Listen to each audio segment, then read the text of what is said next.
Hello, and welcome to episode 4 of the Dice Throne podcast. Today we're talking about the Artificer, but first, a little thing about last episode. In last episode, I said that according to Jace Wenborn's statistics, if you whiffed and your opponent did not whiff, your odds of winning were 0%. I was incorrect. I was referencing a different tournament. In the tournament we were talking about, in the group phase, you had a 7% chance of winning, and in the knockout rounds, you had a 5% chance of winning. Which is still pretty bad considering your odds of winning should be around 50%. But still, just a message about that. Today, I am here with John Winterhouse, and we are going to be talking about the Artificer. Yes, hello everyone. Hi.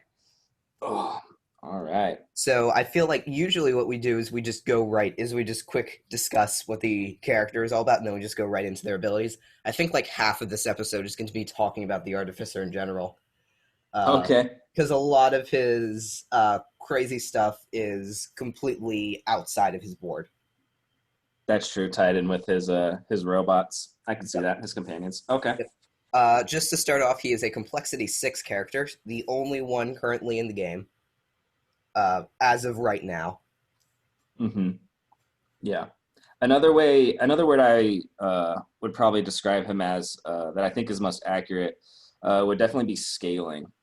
He is definitely one that shines more later on in the game than in the beginning of the game. Not saying he can't shine in the beginning of the game, but it has a significant impact once you're able to put the pieces together for his intended, game plan, you could say.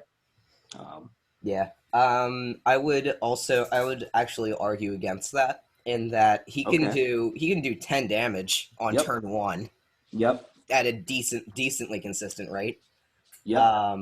But he does get a bit more powerful as the game continues, and if he can generate synth pretty quickly, it can get very scary with him hitting you like a truck and racking up tons of extra damage.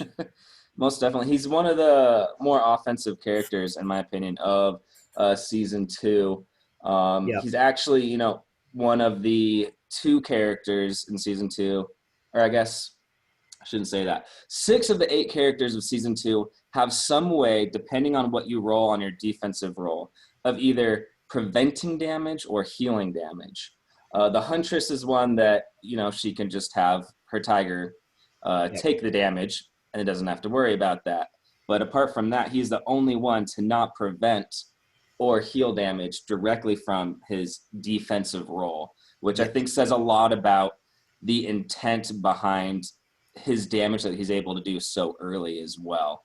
He's one that is very offensive and saying, I'm going to, try to out damage you before you're able to damage me, which is, the whole point of the game, get someone to 0 health. So that makes sense. He just does it in a little bit different of a way. Yeah, I have heard people turtle with the Artificer using Schematics and Healbot a lot. I personally don't see how they do that. Especially considering if your opponent is hitting you for a large amount of damage, the minimum amount you will take is 2. Because it's impossible for you to prevent all the damage, basically, because of how weird the Artificer's defensive capabilities are. Agreed. Yeah, I have also, I'm not saying that strategy, is not most optimal or efficient. It is definitely one that I didn't give Schematics enough credit in the beginning when I first started playing with the Artificer. I thought, hey, if I'm going to gain synth, I might as well do it dealing damage. And going for a different attack. But the more I've used Schematics and have intently tried to roll it or go for it, the more I'm happy with it. It definitely is. I wouldn't revolve my strategy around intently rolling for Schematics. However, I did not give the move enough credit when I first started playing with him. Right. Yeah. So just going into everything. He starts the game with 3 synth. If he's playing a game with more than 2 players, he gets 4 synth instead. It says if you have more than one opponent, begin with 4 synth instead, but I don't see a situation in which you would be playing with more than 2 players and only have 1 opponent. Yeah. That's I guess that's worded for homebrew. modes, like a 2v1 or something. Yeah, that makes the most sense. So his whole thing revolves around Synth. It's basically an extra currency for him. It does nothing for other players, so if you transfer Synth, you're not accomplishing much. Other than, like, preventing the Artificer from using it, but you've better stuff to transfer in that situation. He has 3 bots, Nanobot, Shockbot, and Healbot. They all start off his board. He can pay 2 Synth during the main phase to build one of the bots and place it on his board. He can pay 2 Synth then to activate that bot when the during certain timing, depending on which bot he built. He also, during his main phase, he can spend 3 Synth to upgrade that bot to advanced. Now it only needs 1 Synth to activate. Once bots are built, they never go away. And they cannot be dealt with by the opponent either. Yep, they're companions. And therefore, you can't what status affects the Artificer's board and expect them to go away. Yeah, I think... yeah. Sorry, continue. So just on the 3 different bots, Shockbot is the simplest one. If your offensive roll phase results in an attack, you can activate it by using either 2 Synth if it's basic, or 1 Synth if it's advanced. And it basically just adds 3 damage. Yeah, it's simple, it's sweet, and it's effective. Very effective. It turns his attacks from doing okay amounts of damage to him hitting like a truck and killing you in 5 turns. Exactly.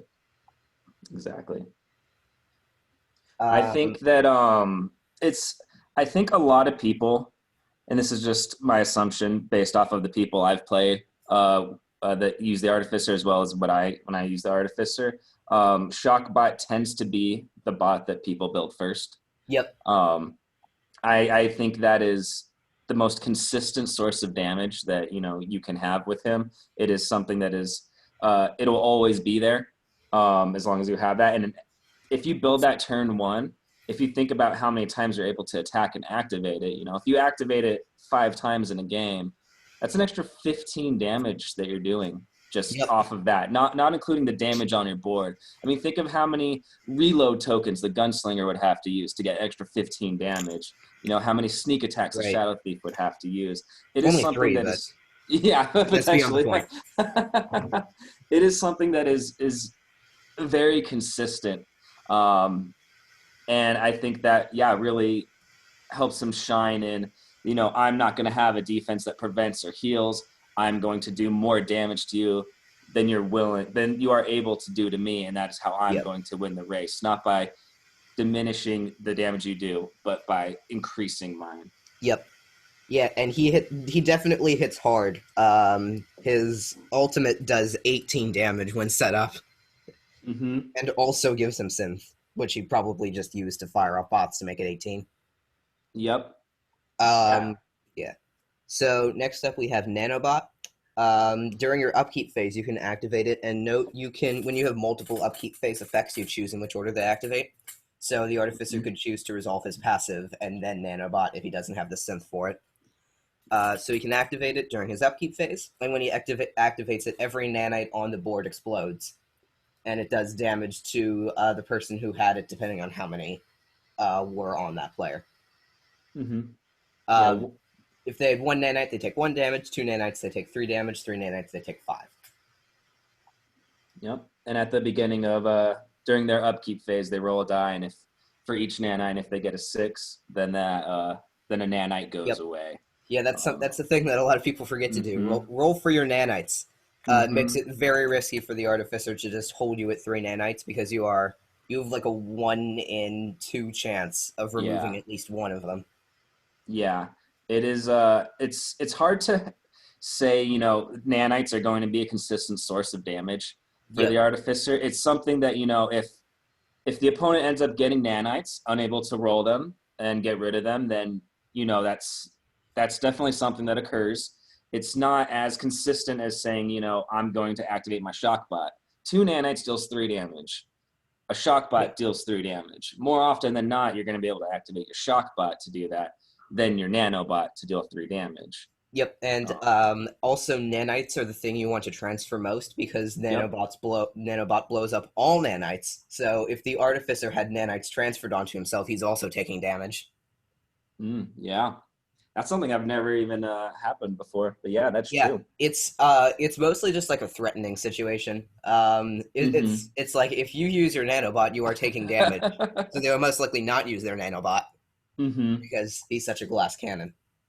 Yes. Yeah. And it's due to his status effects being synth, which is something that purely affects him, the artificer, and what he is able to do, as well as the nanite that only affects players if the nanobot is active and chooses to be used. It's one that cards such as what status effects and get that out of here aren't as effective, in my opinion, as other things can be, such as getting rid of an evasive token or a shadows. It's not as impactful since synth is something that is a Hmm. recurring status effect that's not necessarily easy to obtain, but you are going to get it every turn, at least one due to your passive. So it's not something that, oh man, I've been saving these up. You know, it's been 5 turns in the waiting for me to Yep. be able to do what I want to do. And then a nanite is something that, you know, it can deal damage to you if the artificer has the nanobot, if the artificer has the synth to use it, if the artificer, you know, chooses to use it. Otherwise, it can sit on you for a little bit. Yep. But that's something that is we can talk about later with the different Right. moves and how nanite is inflicted. Yeah, but I would actually argue against that because well-timed what status effects on turn Mm-hmm. 1 or 2, turn 2 can lock out the artificer of using his bots for a couple turns. If he doesn't like roll schematics immediately, he can be in Mm-hmm. trouble if you do a well-timed what status effects. That's true. That's true. I think that there's not. I think there's more potential for using it against other champions versus the artificer. A lot of times when I play the artificer, at least, and I'm not saying the way I play the artificer is the correct way to play the Yeah, artificer the or the most artificer is one of efficient. those characters where there are Mm-hmm. multiple different routes you can go. Exactly. I tend to have 3 or less synth on me at a time. Yep. I always try to use it as much as I can to be, you know, at least 3 where I can know every turn I can activate a Shockbot and Healbot twice. If I go, it's rare that I'm ever like, all right, I gotta save up, you know, 7 Yep. so that I can use my passive to inflict a nanite and then you know be able to use the nanobot. That's something that is not as consistent, I guess, of a strategy for me. Um, Right. yeah. Yeah. Alrighty. Finally, we've got Healbot. You can activate it 2 times instead of just one. You can only activate it when you're being attacked with at least 6 damage. When activated, you roll a die. On wrench, you heal 1, and on gear or bolts, you heal 2. The Artificer's dice anatomy, by the way, is just a 3-2-1. He has 3 wrenches, 2 gears, and 1 bolt. Mhm. So this basically means if you're being attacked with at least 6 damage, up to 2 times, pay synth to roll a die. You have a 50% chance to heal 1 and a 50% chance to heal 2. A lot of the artificers' extra dice rolling is 50-50. Mhm. Uh, Yeah. yep. No, that's true. The Healbot is good. If you Mhm. have the synths to pay for it, which hopefully you do, it can the damage that you're healing can start racking up. The only situation where it's not that helpful is against the Vampire Lord because you're technically not preventing damage. Yeah. Yeah, that makes sense. I understand and definitely do go for the heal bot first thing in specific games that I play. It is something that is absolutely fantastic as a tool for the artificer to have. Like we were saying, they don't have any prevention or healing on their defense. It is purely the heal bot that Yep. they use to help stay alive longer so that they can, you know, deal more damage. And I guess an important note with the heal bot is if an opponent attacks you to say with 4 damage, You can't. You can't use your heal bot. That's something that an opponent can use as a strategy, saying, you know what, I'm gonna hit them for 5 this turn.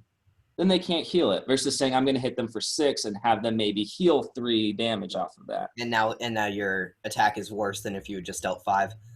Exactly. Another thing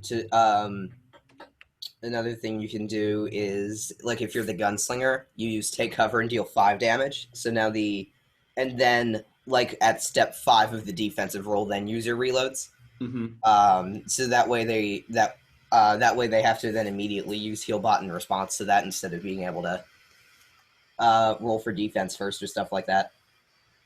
Yeah, it's really nice the way that healbot works. Is if they are doing less than 6 damage, and then at some point during the attack or defensive roll, a modifier gets played and it goes to above 6 or above damage, you can still activate your healbot. Yep. It doesn't have to be the initial roll, and that's something that I think can confuse some players early on, not knowing that interaction.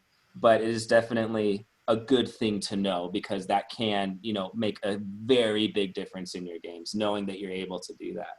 Yep. Especially against, like, the gunslinger, whose whole strategy is taking a weak attack and throwing a bunch of modifiers onto it. Exactly. Yeah, it is a very good piece of information to know. So I just want to make sure everyone that watches, that listens, knows that. So that's like a pro against the gunslinger. Of course, the con against gunslingers, they're going to be spamming pistol whip, and you never get to use it. Oh, pistol whip. Oh. John and I had a game in the DTOC, and I think I tried spamming pistol whip on him. If I remember correctly, it didn't work. Yeah. I lost that match. Yeah, that was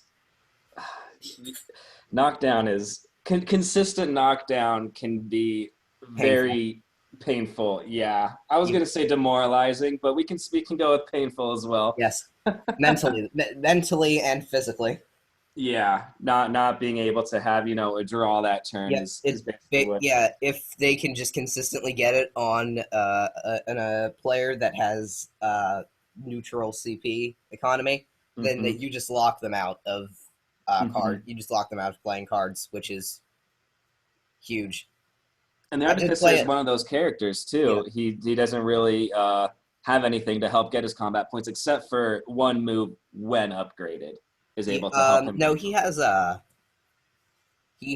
conductivity, which is getting paid half the time. True. Which is that one card, substantial. Yeah. Yes, that is very true. And a lot of his character-specific cards cost 0 to 1 CP. So that's true. I think he's actually pretty kind of CP positive. He has enough card draw and CP gain to be not neutral, I think. But it's not like Shadow Thief. No one is like CP at all times. Yeah. I'm gonna say it's more like Paladin having 5 CP at all times. Mm-hmm. I could see that. I could definitely see that. Mm-hmm. Alrighty, so I think we've. By the way, the synth stack limit is 7. Yes. If you have trouble counting the synth, the easy way to remember it is that the box contains 8 synth. So if there's one synth left that you don't have on your board, you're at your stack limit. That's true. Alrighty, so I think we can finally move on to the board itself. We'll start with his passive Scrap Collector. During his upkeep phase, he gains Synth. This includes your first turn. You do not skip your upkeep phase on turn 1. And you may spend 4 Synth at any time to inflict nanite on a chosen opponent. Yeah, I absolutely love this passive. This passive helps make him tick. Helps add to his identity of I'm going to get it every turn. No matter what I do, I'm going to be able to progress my game plan of building robots. It's wonderful. The ability to spend Synth to add nanite is something that I love that it exists. I love that it is something that can be intentful and not tied to a specific attack. Having that specific, I'm going to be able to pay to do it because it says at any time. It can be during the opponent's turn. It can be at the end of their turn, right before your upkeep phase. I'm going to give you that extra nanite. And now I'm going to blow it up before you get a chance to remove it. Exactly. It adds that that flexibility that I really like to help increase the consistency of the nanobot and its functionality. Yep. And as a tactician player, I'd also like to point out that because this exists, you will never lose synth because you're at your stack limit, because you can always spend 4 to throw a nanite and then continue gaining them. Mm-hmm. It's a bit wonkier than tactical advantage. However, you do have to have at least 4 synths. So if you have 3 and you gain 5, you are going to lose 1. Yes. Yeah. Now let's talk about the upgrade. If we're so during your upkeep phase, so this costs 2 CP. During your upkeep phase, instead of gaining synth, you roll a die. On wrench, you gain synth, and on gear or bolt, you gain 2 synth. So you have a 50% chance of getting 1 more synth. John? So the thing about the upgrade to this is there are 2 other cards that the Artificer has that specifically only give synth. There is Ooh Shiny, which costs 0 combat points to roll a die and gain half the value as synth. On average, you're going to get 2 synth from that. 2 synth, 0 combat points as an instant card. Delightful. A second one, High Voltage. An instant for 1 combat point, gain 2 synth. Delightful. That's what the Artificer wants, extra synth. Those are 2 cards that cost either 0 combat points or 1 combat points that will on average give you an extra 2 synth. Also Conductivity. Also Conductivity that has a chance to give you 1 synth for 0 combat points, yes. Now, if we look at Scrap Collector, the upgrade, that's spending 2 combat points for a 50% chance per turn to give you an extra synth, which is something that the other ones do guaranteed. You don't have to, or I guess Ooh Shiny and High Voltage do guaranteed.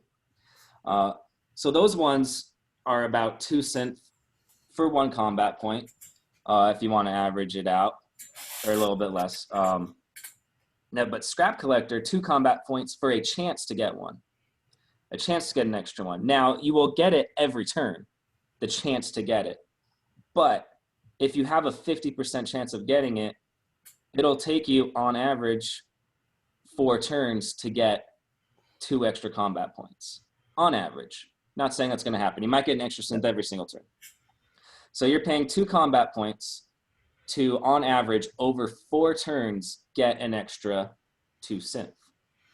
In the beginning of the game, that is a very great passive to have. That is a very great ability to have. If you're able to get, more than 2 synth out of that, you are getting significant value for what the ratio of his cards are in terms of combat points to synth, just in comparison to the other ones that he has. If you're able to get more than that 2 synth, that is a great play. That is absolutely fantastic. If it comes to the end of the game, though, and you think you maybe have 5 turns left, would you consider using those 2 combat points? I know it's completely situational. Yep. How many combat points do I have? What is the opponent's health total? What is their combat points? There's a lot to take into it. But if it was the beginning of the game, I would play this upgrade, no questions asked. Yep. Against anyone. But if it comes to the end of the game, or it's starting to get sort of later into the game, I would say, where there's maybe, I think I have 5 turns left, which is still a decent amount of turns. It's questionable to me whether or not I would use these 2 combat points on it. Right. Was that your rant for the day? Yeah. Cool. We actually talked about this before we started recording. Mm-hmm. So this has been a discussion that has gone on for a decently long time. I usually play this. I mean, the extra synth is helpful. The Artificer is built even into the late game when he has all his bots built and enough synth to fire them off every turn. Synth is still important to him. Mm-hmm. So yeah, I think in general upgrades diminish in value as the game continues. We talked about that on Rick's episode. Mm-hmm. So that's definitely something you consider. I would play this on maybe turn 1 or turn 2. I would probably sell it later though, because again, the Artificer isn't amazing with CP. Yeah. Yeah, exactly. It's something that it's you have to be, due to being, you know, a complexity 6 character, there's a lot of decisions that are more game changing than you would realize. And I think spending this upgrade is one that can have a significant impact on the game, or it could have a significant impact in a positive way or a negative way, spending those combat points and maybe not getting a synth out of it, maybe getting only one synth out of it. It can be detrimental. It can also, you know, lead to your uprising of being able to win if you had getting that extra synth. It's a very interesting passive in that, you know, just that one card can make a very large impact on your game, and not just for a single turn, because it's upgrading a passive. You know, upgrading an attack, like you're saying, has that diminishing value because you might not get to use that later on. You might not use it as much, but because it's a passive, every turn you are having an opportunity to use the upgrade that is provided, which is something more than, you know, upgrading a large straight. You're not going to use that you are most likely not going to use that every turn, I should say. But this, you have an opportunity to. And it's one of those that I think has more impact than people realize. I'll leave it at that. Yeah, I also want to mention that in general, passive upgrades aren't great because, you know, they're passives. You kind of have to dial it down a bit. The Gunslinger's thing just says when you spend a reload, you can reroll that die one time, which she usually isn't going to, because unless she rolls a 1 or 2, rerolling is risky or just stupid. What's Bushido to? Oh, gosh. This is coming from two people who have not played Samurais in forever. let me get it out right now. Is there? I don't think there is one. There has to be at least a Bushido too. It's convention. Okay, all right. Let me look through. I truly don't think so, though.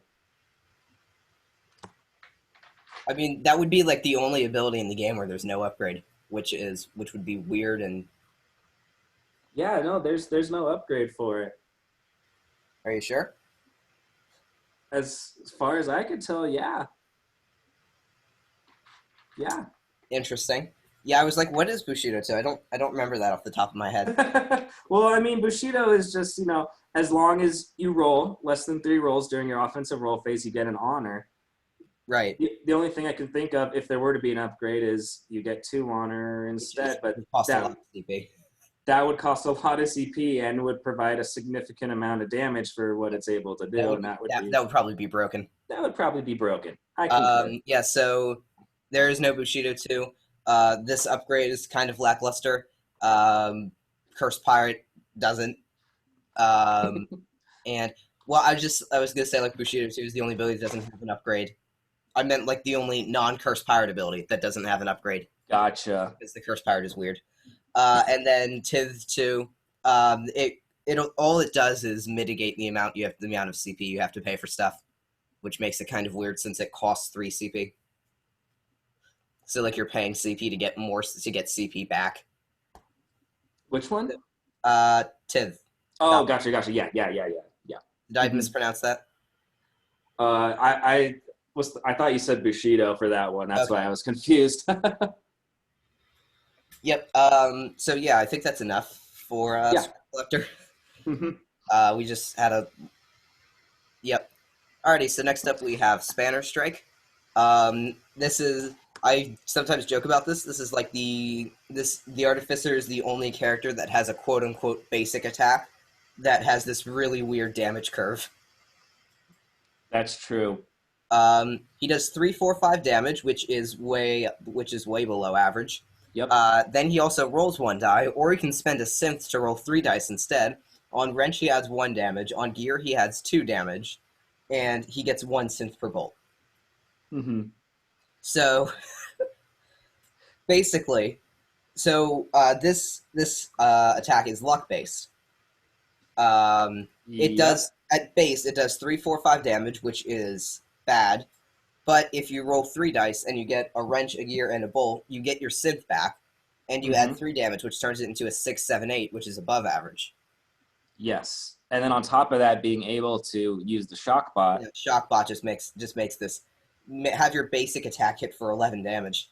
Yep. Even if you roll the only 3 wrenches to deal 3 damage, you can still add 3 damage from the Shockbot as well as 3 damage from the extra ability of rolling to add damage, which would turn it into a 9 damage attack for a basic attack, which is delightful. Bad. Which is not bad, which is understandable why it is so low. Yes, because it is damage. Yeah, it is expected. The question is, rolling one die to either add damage or gain a synth, or spending a synth to roll 3 die instead to add potentially more damage. Keep in mind, if you roll 3 dice and you roll 3 wrenches, you are only going to add 1 extra damage, which has happened many times for me, which is unfortunate. You do have about a 1 in 3 chance, a little under 1 in 3 chance to roll at least 1 bolt to get your synth back. Yep. It's basically like it's a gambling thing. You can get your money back. Yep. But you can also not. Then again, the Artificer probably has enough synth that it's usually worth it, unless he only has like 1 synth and he's planning to Shockbot. Mm-hmm. A Shockbot is probably better. A Shockbot will be more consistent. Yes. Yep. Yeah. I think going back to the Shockbot real fast, in terms of, or I guess all the bots, in terms of, it costs 2 tokens to build the initial basic bot, at which point it costs 2 synth tokens to activate the bot each time. If you were to build a basic bot for 2 tokens and activate that bot 3 times for 2 tokens apiece, that would be 8 total synth tokens to have the bot activated 3 times. If you build the bot for 2 tokens and then upgrade it for another 3 tokens to an advanced bot, you can activate it 3 times for 1 synth token apiece, which would put you again at 8 total synth tokens. So if you are going to use that bot, if you believe you will use that bot more than 3 times during the game, it is significantly more efficient in the long run to upgrade it. Yes. We usually upgrade everything. Yeah, if you can, yeah. We're gonna have. Yeah, you upgrade everything if you have the opportunity to, most definitely. But there are going to be times when you go, do I upgrade this Shockbot now or this Healbot now, and not be able to use it on this attack, maybe save that synth instead of activating the Shockbot, I'm going to save it so I can upgrade it, or do I spend that now and have to upgrade it a little bit later, but I know I'm going to need that 3 damage right now, or I know I'm going to need that heal right now. Because once, the Shockbot is upgraded and it costs 1 synth to activate it, and you have 1 synth, it, in my opinion, is more, it's hard, it's risky on specifically Spanner Strike, spending a synth to roll 3 dice, or spending a synth to just add 3 damage. Right. Because you might get 3 damage and a synth, or you might not. Odds are, you're rolling 1 die no matter whether or not you spend the synth. Yeah. Yeah, so it comes down to, how many synth you have, what do you value more. Yep. Also, a reminder that Spanner Strike is a last-ditch effort to not with, and you should be using literally anything else if you can help it. Yes. Yes. Even with all we've talked about, with it becoming a 9, 10, 11, it's still a basic attack. Yeah, it is. The amount of times I go for Eureka and end up with Spanner Strike is more than I can count. Yep. It is not the goal to go with Spanner Strike, but it is definitely better than a whiff, by far. Yes. The upgrade costs 1 CP and adds 1 damage. Meh, you shouldn't be using it anyway. I would sell it. Yeah, say you use that attack 3 times over the course of the game, then, it might be worth it. You paid 1 combat point to add 3 damage. That's could be value if depending on, what else you have, but usually it's, in my mind, I don't view that worth it personally. Yep.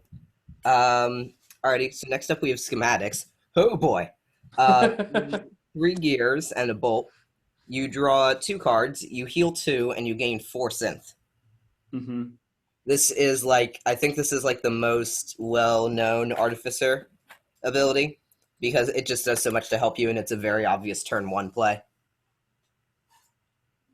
Yeah, it really is. Another advantage of it is, I guess, yeah, I consider it an advantage. It doesn't deal any damage, Right. which, that's not the whole point of the game. You want to get the opponent's health to 0, but if it lets you live that one extra turn, it's worth it.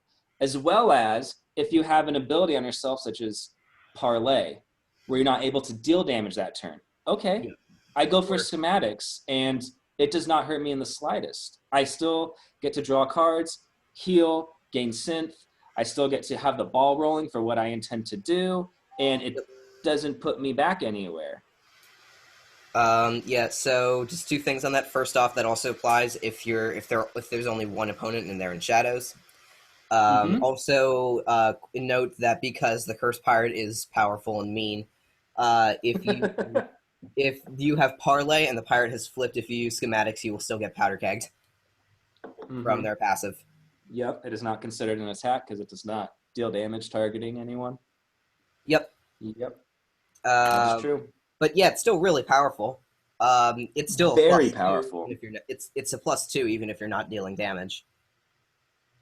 You get 2 cards, which is very helpful for a character that kind of needs CP. And you get 4 Synth, which puts you at 8 if you didn't spend any from last turn. Yeah, I mean, that is apart from an upgraded move on the small straight, that is the most, Synth you can get just from a single attack, just from, saying gain X amount of Synth. It is the most you can get to help, it's definitely more of a setup play. It's sort of is something that, gosh, it's 4 Synth is a lot of Synth. Yes. I mean, it only takes 2 Synth to build a basic bot and 3 to upgrade it. You almost have a fully upgraded bot.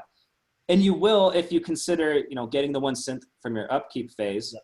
That is, if you get your upkeep phase and use Schematics, you have the potential to just build and upgrade a bot right then and there, which is wonderful. The upgrade costs 1 CP, and it basically adds that you also gain 2 CP. Instant take. How it pays for itself and more. Exactly. If you use it once, you get your money back. Exactly. It is very worth it for only 1 CP. I would even consider playing it for 2 CP, no questions asked as well. Right. You play it once, you get your money back. You play it twice, wow. If you're able to use that second move, that is a significant gain that you are able to get off of that.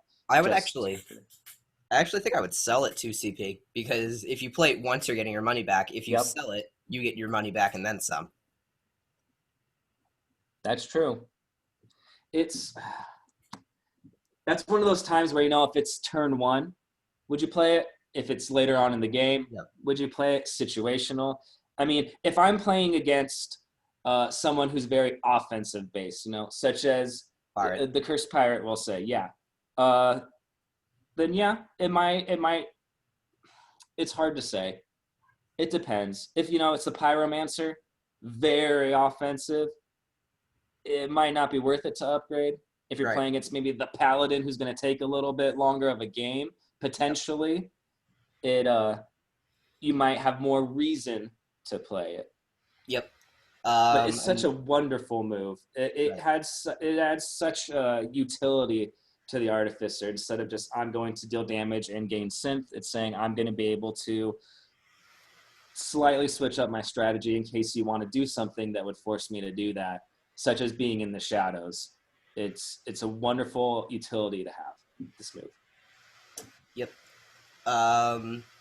Yeah, I think it does definitely. I say instant take, but it depends on how many turns your opponent is going to give you before they start going into late game crushes. This is also something that's good to use while the Shadow Thief is building up, or while the Cursed Pirate is building up. Yeah, and keep in mind that you're able to heal above your starting health total to an extent.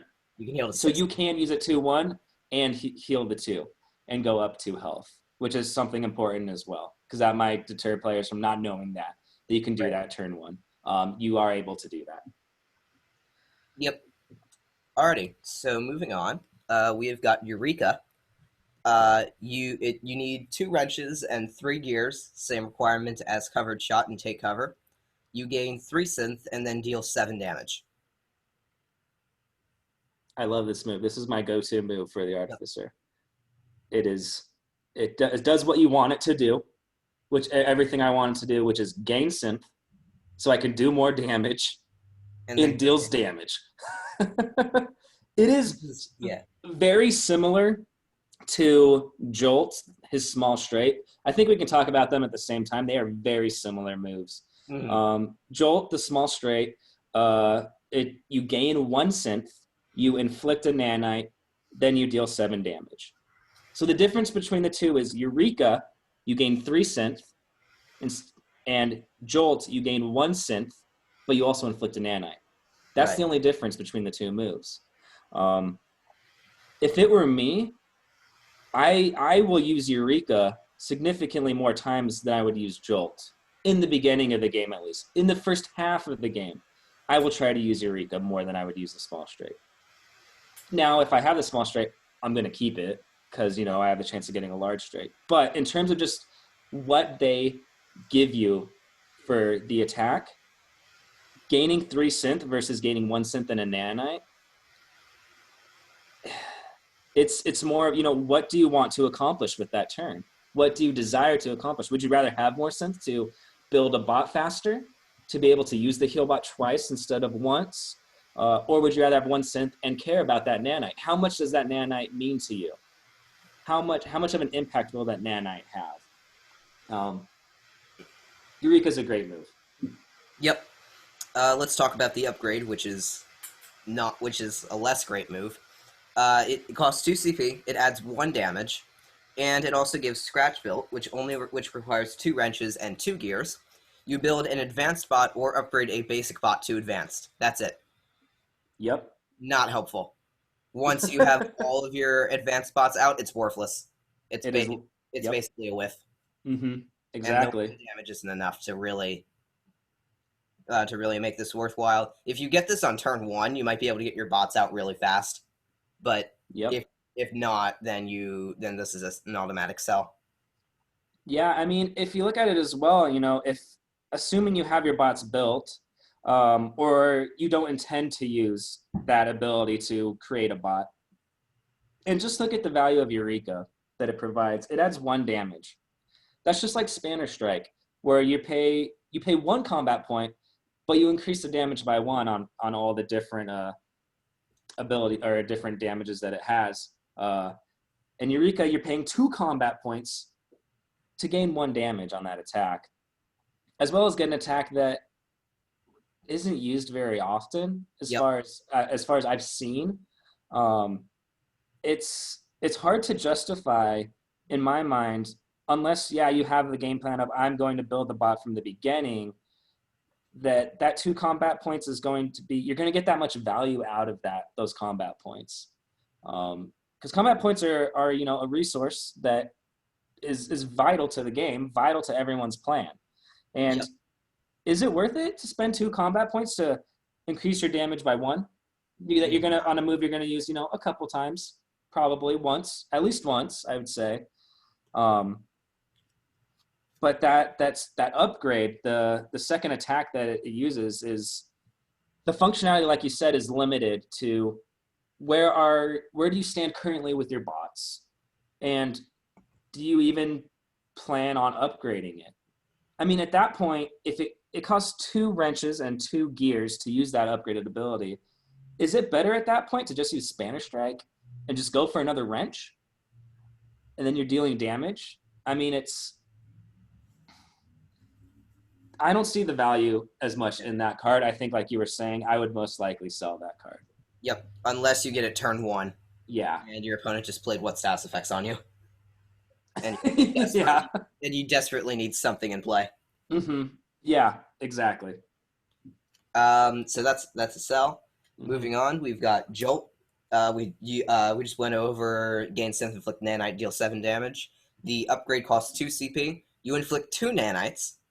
Mm-hmm. And it also adds nuts and bolts for 3 wrenches and 1 bolt. You gain 5 synth. That upgrade upgraded move, Nuts and Bolts, is literally a better move than the upgraded Eureka attack Scratch Bolt to build a bot. It literally is that move and more. Yep, it's I would say it's that move, but more versatile.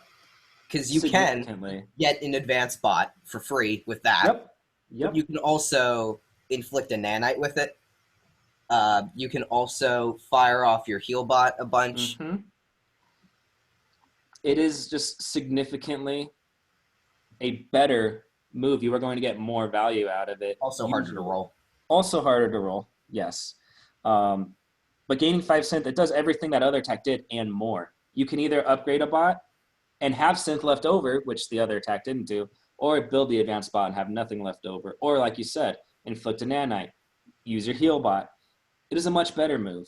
In terms of upgrading the small straight, just that attack, the advantage of that is that you inflict an extra nanite. Which is amazing. As you approach the late game, those nanites add up quickly. Mm-hmm. In the beginning, if I inflict a nanite on an opponent, it's hard for me to justify building a nanobot. If it's in the beginning of the game, I have, an upgraded Shockbot, and that's it. And am I going to care about a nanite as much as the opponent has? It's hard to justify that in the beginning.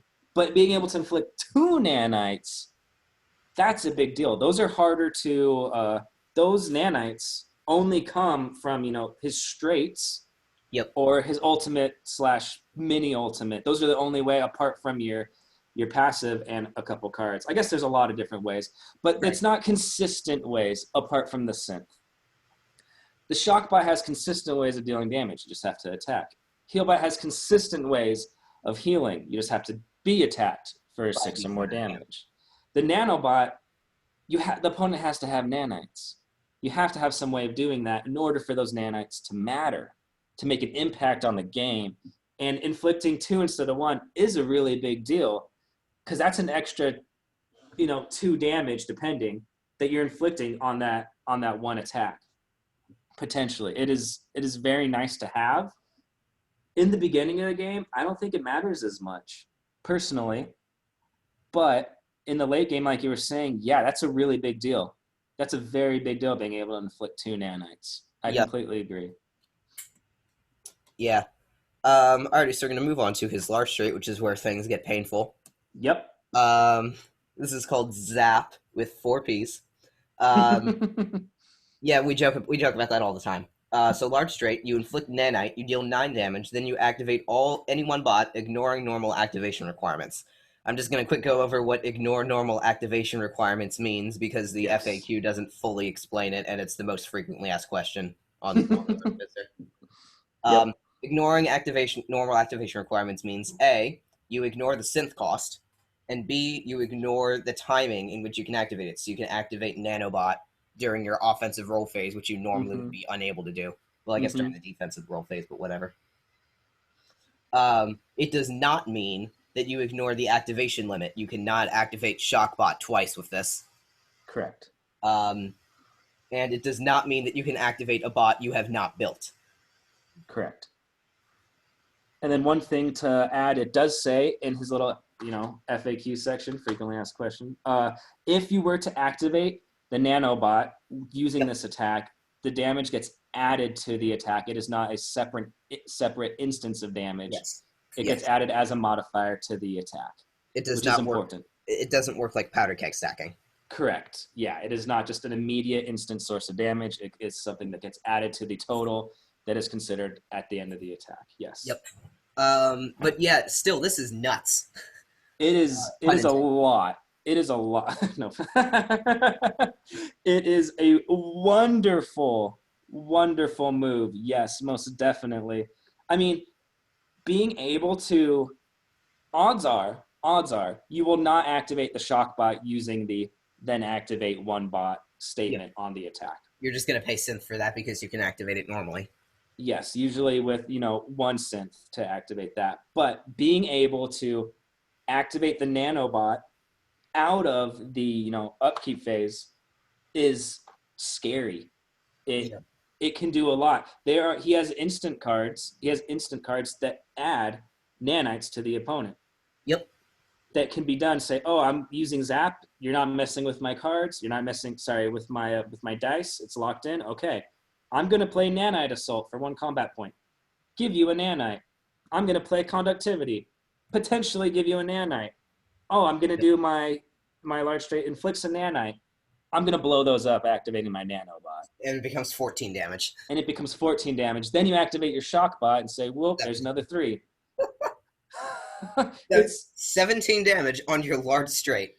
It's a lot. It is significant. And obviously, you have to roll the large straight, yes. and your opponent's probably going to mess with it. You have to roll a 6 on Conductivity. You have to have both his cards in your hand. Usually, the more what happens more often is the opponent already has 2 nanites, and then you can just set it up with no cards required. Mm-hmm. And even if you use the large straight and activate 1 bot, if you have to use that on your Shockbot, say you're out of synth for some reason, it still doesn't feel bad. That's still a 12 damage attack while inflicting a nanite. Being able to use the heal bot off of that is delightful. Saying, oh, I'm going to activate my Shockbot with synth. I'm dealing 12 to you, and I'm going to heal 1, or I'm going to heal 2, is a very large swing. Yep, it does a lot of damage. That's 13 to 14 point swing. Yeah, for a large straight that needs little setup. You're going to have a bot usually at the end of turn 1. If you don't build a bot during your first turn, then I don't know what the game plan is, but it doesn't sound like building bots is it.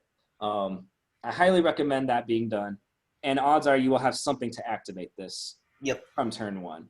Yep. I think this is arguably better than the Shadow Thief's large straight, which is a bold move because that's literally his entire game plan. It's a bold thing to say. How much combat points does a Shadow Thief gain on his large straight? It used to be 4 on the TTS mod. It says 3. Okay. Which is not. That is huge for the Shadow Thief, especially towards the late part of the game where they're able to have the combat points already built up that it adds on to. But yeah, that is. I mean, if you play this turn 1. The Artificer's large straight turn 1. Say you built the Shockbot. That's 12 damage. Yeah. The Shadow Thief turn 1. If you do a large straight, is not 12 damage. 7. It's 7. Yeah. So it is very significant. Inflicting a nanite gets significantly more important the later on in the game, and you can tell because of on the right side of his board, where the small straight, large straight, mini ultimate. I don't know what the technical term for that move is. I just call it the mini ultimate, where you have to get 4 6s. I've never heard that before, but it makes sense. What do you call it? I just call it 4 6s. Okay. Yeah, the 4/6 move. It is what it is. Yeah. Those all inflict nanites. All of them, just from or I guess the overclock doesn't, but the upgraded does for his little mini ultimate. But that is, and as well as his ultimate, those all inflict nanites, which those moves are not going to be, on average, not going to be used as much as the left side of the board. Eureka, Spanish Strike, Schematics, because those ones on the right are harder to roll, meaning those free nanites, I guess I shouldn't say free, but you don't have to pay synth to get those nanites, are harder to get. They're rarer, which makes that nanobot not necessarily harder to use, but not as consistent as, say the Shockbot. But it is an important thing to consider, towards the end of the game. In the beginning of the game, I inflict a nanite, deal 9 damage with my large straight, activate 1 bot. Okay, that nanite's not going to have much value in the beginning of the game. Towards the end of the game, that gets significantly more valuable. That large straight becomes significantly more threatening. So yeah, it might not seem much in the beginning that it makes that much of a difference having that extra little inflict nanite on there. But towards the end of the game, yeah, being able to do 12 damage turn 1 is a big deal. Being able to do 12 damage and inflict a nanite towards the end of the game is a very big deal. Yep. So let's talk about the upgrade. The upgrade costs 2 CP. It adds gain 2 synths. Now you gain 2 synth, inflict nanite, do 9 damage, and activate a bot. And then it also adds swarming bots. You need 1 wrench, 2 gears, and a bolt. You do 5 damage and add 1 damage for every bot you have built. This is really good. I mean, you have to consider it's a large straight. How many times are you going to roll it? Yep. Each game, but the gain 2 synth is really and turns this large straight from arguably better than the Shadow Thief's large straight to just straight up better than any character's large straight. Yeah, I mean, gain 2 synth added onto there means that if in some worlds, you don't have the Shockbot already upgraded, that is, a guaranteed Shockbot. If you were to, use the second part of the effect, activate 1 bot for something else, it is either guaranteed heals, it is guaranteed damage, it is guaranteed blowing up the nanite. Well, okay, I guess they can roll the nanite off, but it adds that extra layer of these synth later on in the game, or even in the beginning of the game, are going to be a very big deal. They are what give the Artificer his consistency in terms of damage and being able to heal, having that shock bot, having that heal bot. It is a very big deal getting that synth. It provides so much value because that is his main resource, is synth. Yep. Apart from, combat points and health. That is, you're doubling what his passive gives him just off of that, 1 attack. I mean, we talked about how much Schematics give you 4 synth, which is amazing. Even getting 2 synth is amazing. You want synth. It is delightful. And even his second attack that he gets, swarming bots, deal 5 damage, add 1 damage for each bot you built. It is a good fallback to have. It is a good option to have. Because there are times when, I go for Eureka, which is 2 wrenches, 3 gears, and say, I rolled a 6. Well, now you have a move that's going to do minimum 5 damage, at most 8 damage before being modified by anything. That's not bad. That is more damage, or potentially more damage than your basic attack. That's nice. That's a good option, flexibility to have. I don't think you should go for that move on average. If you have it, you have it. It's a good thing. It's a good fallback, but it's nice to have, because there are times when I've tried to roll something, didn't get it, ended up using swarm bots and go, oh, wow, I just dealt 10 damage with that. I'm okay with that. Yep. Swarming bots is surprisingly easy to roll. Anyone who's ever played Cursed Pirate ever knows how easy that is to roll. Yeah, that's true. What is that? Walk the plank? I had a game against the Cursed Pirate where they just rolled Abyssal Walk, Abyssal Walk, Abyssal Walk, Abyssal Walk. Mm-hmm. And it worked because they just deprived me of economy. Yeah, it is. It's one of those things that I don't think, I appreciate it more than I realize. When I roll it, I go, I'm very glad I have this attack. I never view it as a waste. If you think of the value, upgraded Eureka gives you scratch built to build a bot or upgrade a bot. Sometimes I roll that and I go, I am not a big fan of this. This doesn't really help me that much. It might help me. Sometimes it feels bad when I use that move, I'll say. I never feel bad with swarming bots. I never feel bad with it. I'm always like, you know what? I'll take that damage. I'll take 8 damage, 8 to 11 damage, assuming I have the Shockbot built, which is a lot of damage for just an added extra attack that comes with upgrading your ability. That's not something that you see very often. Normally they're, okay, I'm going to give you some flexibility it doesn't do as much damage. It's not as flashy, but I don't whiff. This is something that I go, wow, that's a lot of damage. That really helps me. And it's not a whiff. Yeah, pretty much anything is better than a whiff, unless it's damage against the Pyromancer. Yeah. That's true. Yeah. We've been talking for like an hour now. So wow, I'm sorry. I did not realize it was that long. I mean, that's just a guess. I mean, we started at 5:56, and it's like Okay. 56. Wow. Okay. Complexity 6. What do you expect? The more complex a True. character is, the more we're going to talk about them. True. Alrighty. So next up we have Overclock. This is his quote-unquote mini ultimate, 4/6s, whatever. You do 6 undefendable damage, then activate up to 2 different bots, ignoring normal activation requirements. The Mm-hmm. upgrade costs 2 CP. You now inflict Nanite, deal 6 undefendable damage, and activate up to 2 different bots. And it adds the 3/6s power up. You inflict 3 nanites. Yep.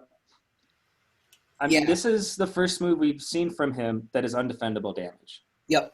Because he's broken. Having schematics do like 4 undefendable damage is just broken because he has so much attack modifier stuff. Mm-hmm. Exactly. Yeah. So, I mean, we looked at the large straight zap with 4 Ps, and it activated 1 bot, ignoring normal activation requirements. This one does 2 bots. So if you have Synth to pay for Shockbot, you get to activate every bot. You get to activate every bot. Exactly. And this, is where the nanites can come into play, being able to activate it outside of the upkeep phase. Especially his upgrade, which inflicts a nanite, deal 6 undefendable, then activate 2 bots. You have guaranteed value off of that. If you choose to activate the nanobot, you are guaranteed to add that extra 1 damage versus having to wait around for the next turn, hoping that the nanite is still there, that you're able to blow it up on top of what they might already have. Right.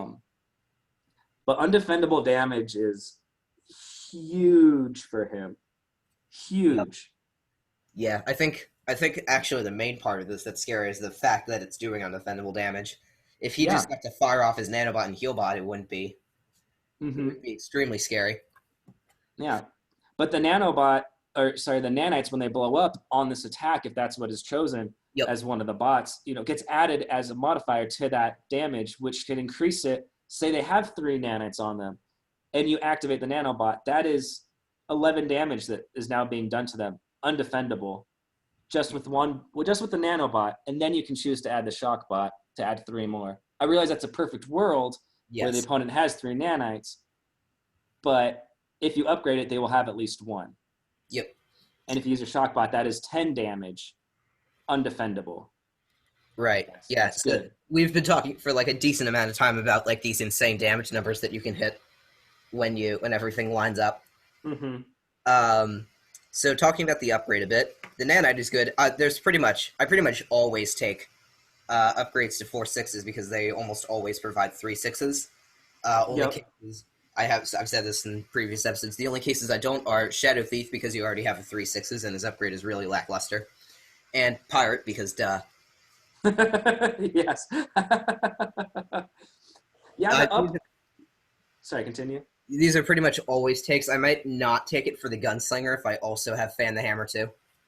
Oh, I will play Fan the Hammer 2 over it, but yeah, having 3/6s, all it does is inflict 3 nanites on the opponent.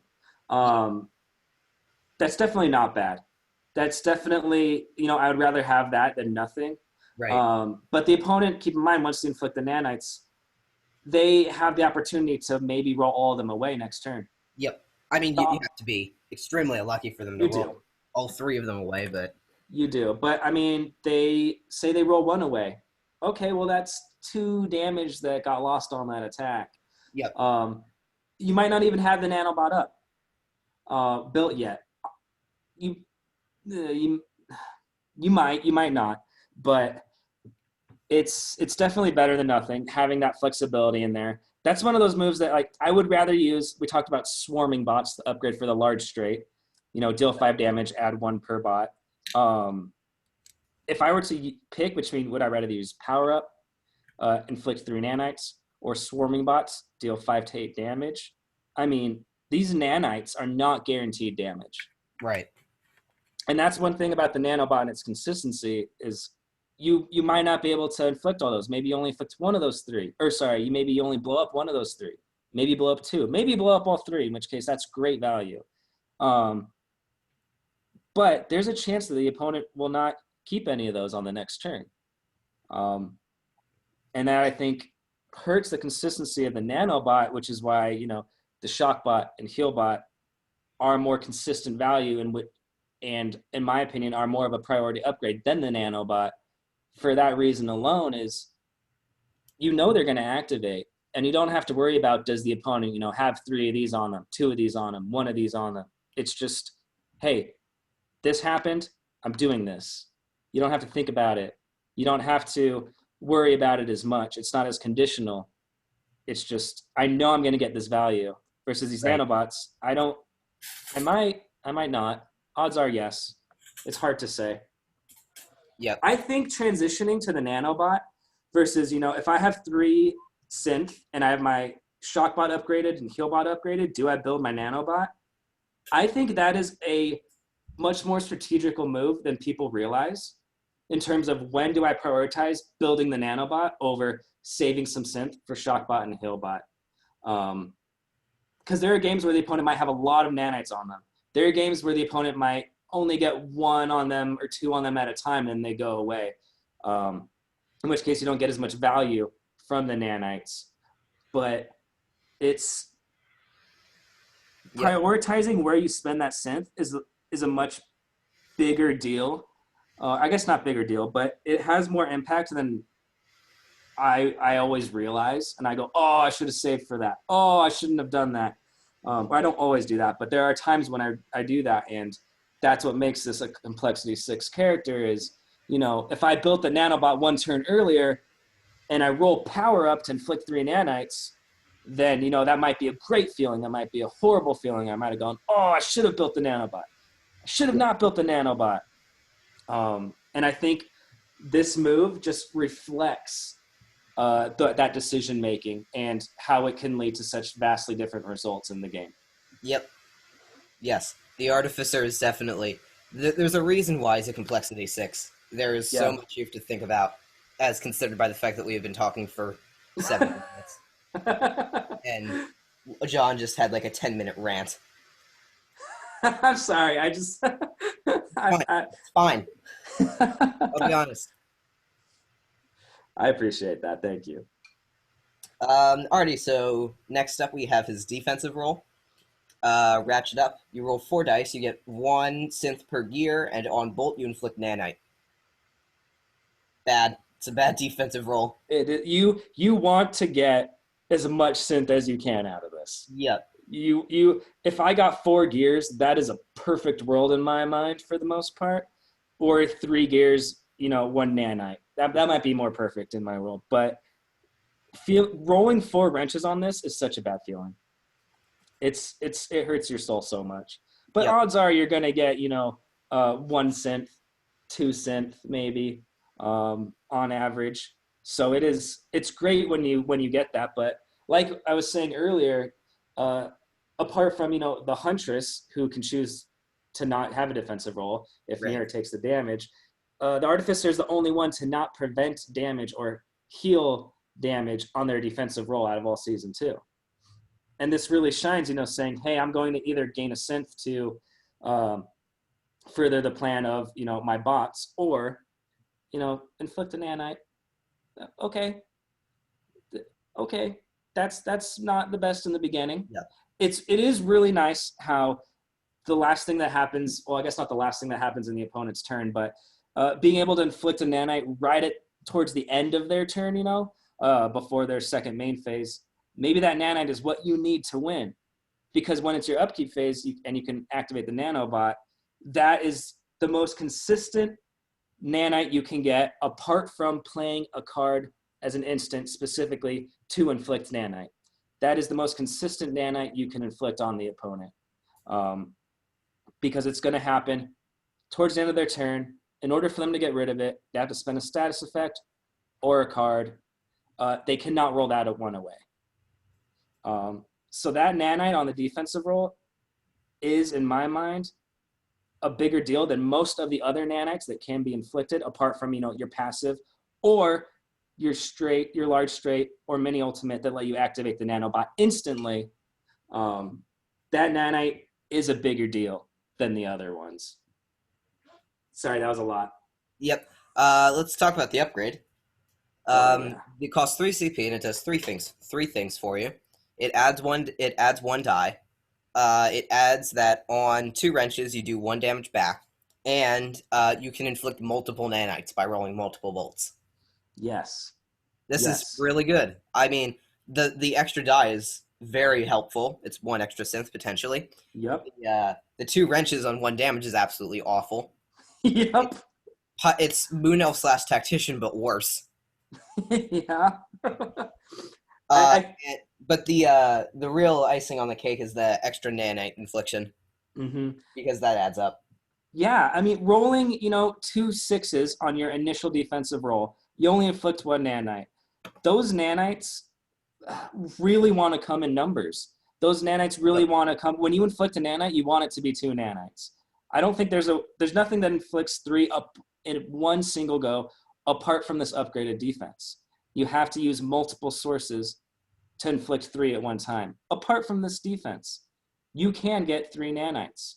That is a very big deal, like I was saying, because you can almost immediately activate those nanites. The opponent can't roll those away. And now it feels better rolling 2 6s because you know you're going to get 2 nanites on the opponent. The 1 damage doesn't do as much as you would want it to, but that's not the real point of this upgrade. The point of this upgrade is saying, I'm going to now inflict more nanites, and I'm going to get an extra die to either, gain an extra synth or inflict more nanites. And that is a big deal. Like you were saying, that is the real gem of that upgrade. Yep. But 3 combat points is a lot. That is the most. Yeah, that's above average. He has, other than, Twice as Wild, which all the characters have. But that is tied for the most. That is the only other 3 combat point card he has. Which is a very big deal. He has a lot of his character-specific cards, like you were saying, apart from his upgrades, are either 0 combat points or 1 combat points. He has 3 that are 0 and 3 that are 1. So, his upgrades are either 1 or 2, depending. And, most of them are 2, except for 2 of them. But 3 is a lot. And that just shows the value that extra die and those nanites have. That is important. That is a really big deal. And that is a lot of sacrifice saying, do I care enough to spend 3 combat points to deal extra nanites? I mean, the one thing about defensive rolls, like we were saying with passives, is they're going to happen more consistently than other upgrades you have on your moves, because the opponent will most likely, deal an attack that is defendable. It does not happen all the time, but more often than not, you're going to be able to use that defensive roll, and that extra die is going to play a big part of that. Yeah. Yep. There is something to be said for mostly attacking for undefendable damage. You also have to think about, like, pistol whip spammers, vampire lords, seraphs, barbarians sometimes. Yeah.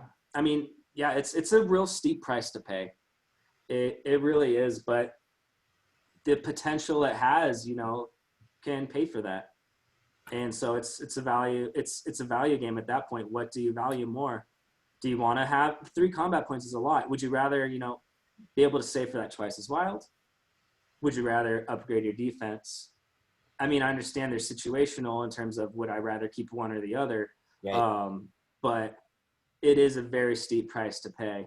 And I think adding that extra dice, which is always a great feeling, adding extra dice on any character is a great feeling on their defense. But that extra nanite, how much of an impact will that have? And that I think is the big key to it all. Because it can be a very large, yeah. Alrighty. I really feel like John is the host here. I'm sorry. Talking for 10-minute gaps. And I just can't get a word in. Please cut me off. Yeah. I have absolutely no problem with it. I just have many opinions. I'm going to joke about cutting you off and then never cut you off. Alrighty, so let's talk about his ultimate. He gains 2 synth, inflicts nanite, does 10 damage, then activates up to 2 different bots.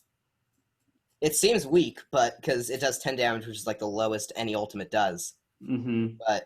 Or tied for the lowest, but it does a lot because like Overclock, you're usually going to pay for Shockbot, so you get all 3 bots. which is Yep. a potential 18 damage. Yeah, I mean that's a lot of damage. If you look at the And it's upgraded all ultimate. yeah. And if you look at the upgraded overclock, inflict nanite, the ultimate does that as well. Yep. If deals 6 undefendable damage, this one deals 10.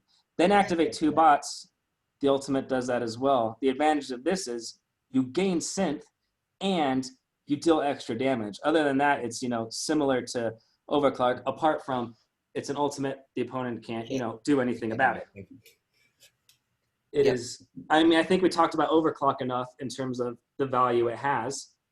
To say that maximum power is, it's like going from overclock 1 to overclock 4. It's dealing extra damage and gaining synth. It can be a really big swing, like we were saying.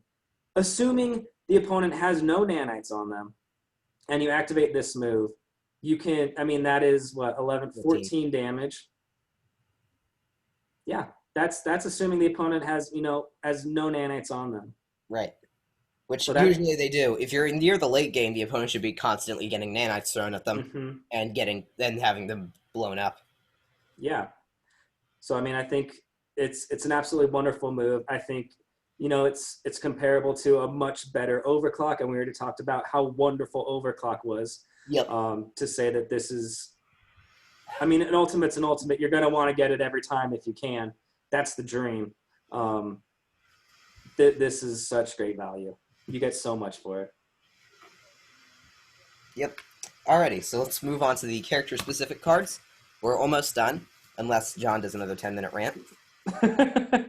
So he has 6 character-specific cards because he has no level 3 upgrades. 4 of them are instants, which is very scary.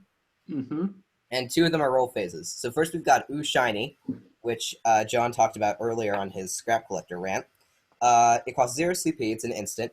You roll 1 die and gain half the value of synth rounded up. Very powerful. It's basically the Artificer's Vegas, baby. Yeah. Yeah, I mean, on average, you're going to get, 2 synth. That's enough to build a basic bot. Yep. That's wonderful. That's enough to activate the nanobot in its basic form, which is wonderful. The opponent, that's one of the great things about the nanobot is because you activate it on your upkeep phase, the opponent, it's predictable in that regard. The opponent knows, okay, they can only activate it at the start of their turn, or if they roll an attack that lets them use it. So they might say, okay, the opponent, doesn't have any synth. I don't have to worry about getting rid of these nanites.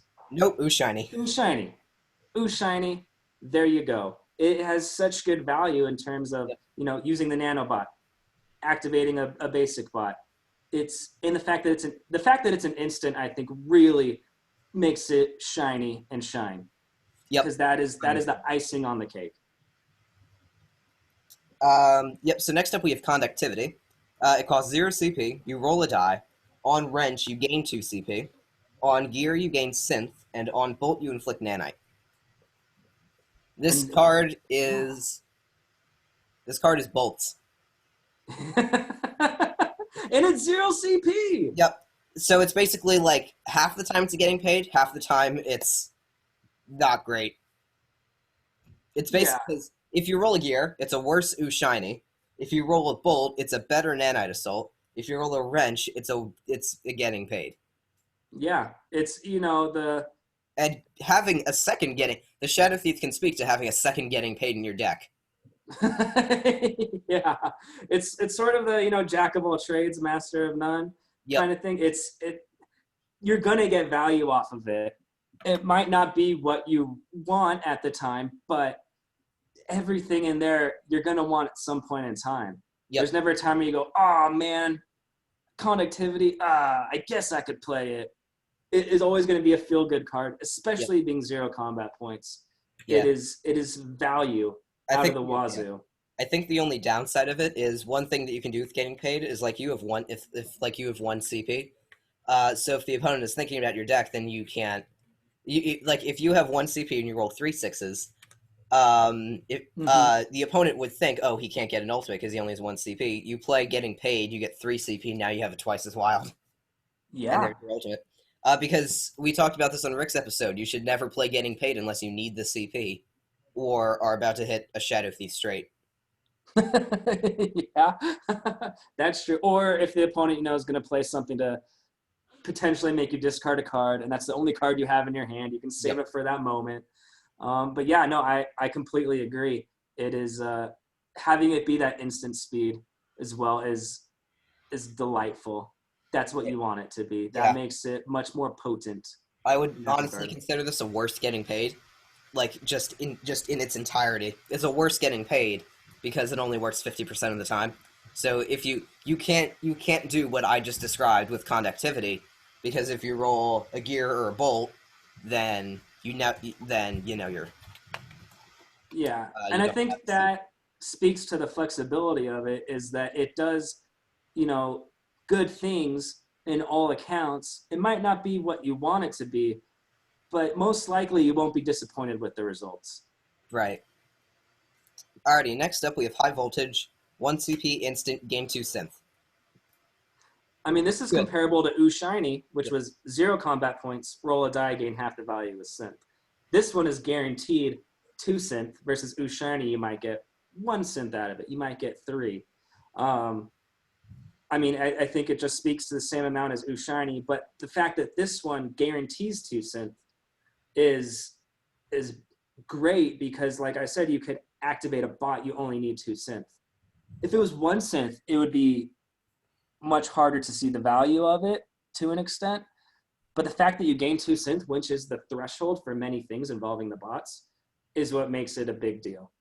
Yep. It's good. Moving on. I don't know how much we can entertain a conversation with High Voltage. It's a very simple card. Yep. Nanite Assault, 1 CP instant, inflict nanite. It's good. Moving on. Yep. The fact that it's an instant is the only reason it costs 1 CP. Yep. I usually don't play 1 CP single stats effect infliction character specific cards, but I would play this one. Yeah, depending on the situation. Yep, most definitely. Alrighty. Next up we have Arcing Shield, 0 CP roll face card. Play only after being attacked. Prevent 2 incoming damage. Spend 1 synth to prevent 3 instead. This is a card that I don't spend synth on because it's only one more damage prevention, and that would be better spent on Healbot, which does that and potentially more. Yep. But it's his most consistent form of damage prevention, which is the only thing preventing him from getting crushed by a Vampire Lord. Yeah. I mean, yeah, like we were saying, his defense doesn't have any damage prevention or healing. It purely comes from the Healbot or a card like this, and having this in there adds that flexibility of, all right, this is going to help me live a little bit longer, get that extra attack in that I might need. And like you were saying, the 1 synth, I would rather spend on Healbot as well, because on average, you're going to, either way, you're going to do the same amount of damage prevention through a healing, or you heal 2 instead of 1, which would do more than this, because this would only prevent 3 instead of preventing 2, healing 2. So I completely agree. Finally, we've got Robo Revenge, 1 CP roll face card, play only after being attacked. Prevent 2 incoming damage, inflict nanite on your attacker. Wonderful. Yep. I love it. It's good. Moving on. Yeah.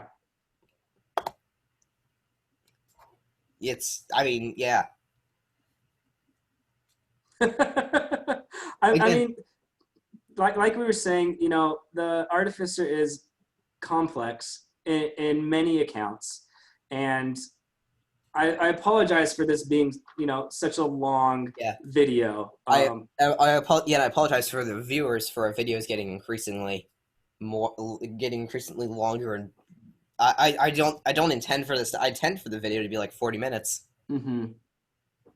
I will take blame for this one. Ranting about Scrap Collector too. I will. I will definitely take the blame for this one. My apologies for that. I definitely think the Artificer, like we were saying, the complexity is there. There are many decisions to be made that have a significant impact on the game, depending on which way you go.